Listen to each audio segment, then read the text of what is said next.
shoppers, it's Chef Leticia. As always, I'm at the North 27th Street Superior Hy-Vee. And today I'm actually going to talk to you about a wonderful marinade. Now, as you know, I work in the meat and seafood department, so I'm always looking for ways to make my meat more tender and more tasty. As you know, last week I showed you how to sear a steak over the stovetop. Today I'm going to teach you a very simple recipe that you can use with pork and chicken. And again, it is a marinade, and it's very simple and very quick. I'm actually going to show you also how to pair it up with a wonderful salad. There was a time when I was kind of on a little health kick, and I still try to eat healthy as much as possible, but you're going to absolutely love this dish because the marinade, you can actually put part of it on the side and use it as a sauce and as a dressing. So it's very easy, very simple, and we're going to go ahead and get going on that today, okay folks? Now, what we're going to do is you're just going to turn up your heat, use a little saucepan on your stovetop. You're going to need some very simple ingredients, 4 ingredients, and that's it. You're going to use fresh basil. I personally like the Mariposa Farms. And jalapeno jelly. This is actually a wonderful jelly to use. And white wine and salt and pepper. Very simple. We're going to use half a cup of white wine. Throw it in your saucepan to get that going. It's going to go ahead and start to simmer there. Open your jelly. And again, this is jalapeno jelly. You can use a jalapeno jam too, whatever works best for you. And you're just going to empty that whole jar. I usually do 10-ounce jars. You can double your recipe, which is if you have a lot of people coming over and you want to marinate more chicken and more pork, just double the recipe. But I'm going to actually do a half recipe today. So you're just going to empty that in there into the white wine. I throw, of course, some salt and pepper in there. You got to season that.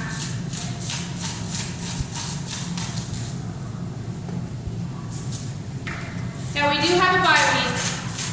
Kind of sad I don't get to see the Huskers play, although after this week, I'm not sure I really want to see them play, but that's my own personal opinion. Anyhow, we're going to go ahead and let that simmer there. You can hear it simmering a little bit. We're going to make sure that it's melting, kind of like dissolving. So you're just going to keep cooking it until it dissolves. Now, as that's going ahead and cooking, I'm going to take some of my wonderful fresh basil. I love the smell of basil. Make sure you remove the stems. And we're just going to cut that up nice and fine. And if you don't know how to cut your basil, a lot of people have trouble with fresh herbs. You're just going to roll it. So for like example with basil and cilantro, you're going to push it all together and roll it. You can kind of see me there. And then just cut across. Pull it together and keep cutting until it's nice and fine. We also have some amazing plants here that are herb plants. There's a wonderful basil plant that I actually have at home, and you can just actually grow your own herbs inside your house, which is a lot of fun. As you know, Chef Ramsay is one of my favorite chefs. One of the great things I love about his house is he has fresh herbs all along his windows. It's absolutely beautiful. So it's starting to go ahead and dissolve here. That heat from the fire there is going to help to dissolve that jelly and that white wine together. And as that's cooking, you're going to take some of your fresh basil and just toss it in. If you want more basil taste, put in more basil. Now you can also throw in some fresh jalapenos. If you like more heat, I do a little bit of fresh jalapenos from home at home when I'm at home. And you're just going to continue to cook it there. I still have a few lumps in there. Keep stirring as it goes because you don't want it to overflow. And you're going to do this kind of like on a high/medium depending on your stovetop. Or if you have a gas range, I would say kind of a medium heat. Now once it's all dissolved, you're going to go ahead and just turn off your fire and let it cool down. Now once it's actually cooled, you're going to actually get a marinade that kind of looks like this. As you see here, I've already have some pork chops marinated because guess what? I'm going to demo these today. So if you want to come down and get a taste, make sure you come today between 4 and 6, okay folks? So again, this is just kind of what it's going to look like. And if you don't get down to the demonstration, that's okay. Make it at home. It's so easy and so simple. As far as jelly goes, I use the grandma's jalapeno jelly. You can use any jalapeno jelly that you would like, and if you can make your own, that's even better. Now, what I'm going to do is I'm going to actually go ahead and pair this up with a side salad, because again, this is a little bit more on the healthier version there, okay?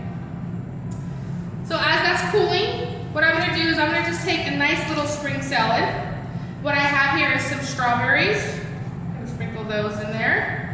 We have some amazing yellow peppers. And we have our sunflower seeds.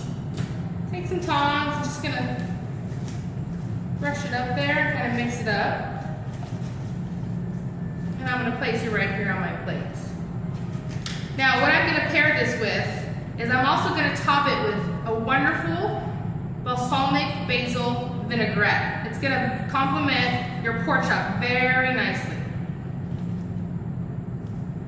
So you see how yummy and colorful and beautiful that is? So awesome. I love a mixed salad. I'm going to go ahead and take some of that balsamic. Now you can either do it this way, and if you want a recipe for that balsamic basil vinaigrette, just shoot me an email. I'd be more than happy to send it over to you. Or you can even use the jelly sauce if you would like. Now I do have the finishing pork chop because I definitely want to show you that I cooked that up specially just for you. So if you take a look at the salad, this is so easy, folks. It's so easy and so healthy. Very yummy for you. And what we have here is I'm going to go ahead and place that amazing marinated pork chop right here on the side.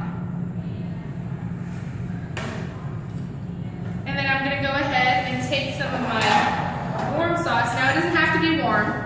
You can leave it cool, but once it cools down, don't pour it on the marinade until it cools completely down. You can see a little bit of heat here. But I'm actually going to use it just a little bit to kind of pour across there and to give it a little bit more of that taste. So you got some fresh basil there. And then I'm going to go ahead and top it off with some sunflower seeds. Easy, simple, and amazing. So you don't need to go to a restaurant to have a restaurant quality meal because why? Well, you have Chef Leticia here to make every meal in your house the best meal. If you have any questions about the techniques that I've used or any help, if you need help, feel free to contact me via email or you can always call the store. I'm always here between 10 and 6, usually Monday through Friday and on the weekends as well. So thanks again for your attention, folks. I appreciate you watching me and always coming to visit me. And I hope you got a great tip today from me. As always, eat, drink, cook, and be merry. Have a good one.